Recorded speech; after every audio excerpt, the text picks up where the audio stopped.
Praise the lord everyone. మీలో ఎంతమందికి Joseph priestly గురించి తెలుసు? జోసెఫ్ ప్రీస్లీ ఆక్సిజన్ ని డిస్కవర్ చేసిన సైంటిస్ట్. అయితే ఆక్సిజన్ ఉంది అని డిస్కవర్ చేసే ఆ టైంలో జోసెఫ్ ప్రీస్లీ గారు ఒక ఎక్స్పెరిమెంట్ చేశారు. ఆ ఎక్స్పెరిమెంట్ కి యూజ్ చేశారు ఒక చిన్న ప్లాంట్, ఒక క్యాండిల్, ర్యాట్. ఈ ప్రిన్సెస్ ని మీరు కొద్దిసేపు ర్యాట్ అనుకోండి. అయితే ఈ ప్లాంట్ లో నుండి ఆక్సిజన్ అనేది రిలీజ్ అవుతుంది. ఎప్పుడైతే ఆక్సిజన్ అనేది రిలీజ్ అవుతుందో ఈ క్యాండిల్ గ్లో అవుతుంది. అంటే క్యాండిల్ సర్వైవ్ అవుతుంది only due to the oxygen of a plant.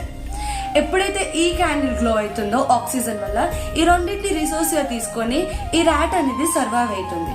అయితే ప్రీస్లీ గారు అలా చేస్తూ ఒక్కొక్క రోజు ఒక్కొక్క ఎక్స్పెరిమెంట్ చేస్తూ ఒక రోజు ఈ ప్లాంట్ ని తీసేశారు.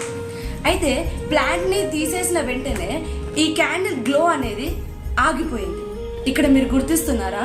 ప్లాంట్ ఎప్పుడైతే దూరం అయిపోయిందో, ఆక్సిజన్ ఎప్పుడైతే దూరం అయిపోయిందో ఈ క్యాండిల్ గ్లో అనేది ఆగిపోయింది. ఎప్పుడైతే క్యాండిల్ గ్లో అనేది ఆగిపోయిందో ఆటోమేటికల్ గా ఈ ర్యాట్ అనేది చచ్చిపోయింది.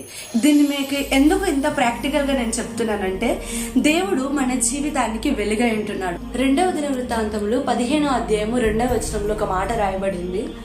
మీరు నా పక్షంలో నిలబడితే నేను మీ పక్షంలో నిలబడతాను. మీరు నా ఎదుటకు వచ్చి విచారణ చేస్తే నేను మీకు ప్రత్యక్షత అవుతాను.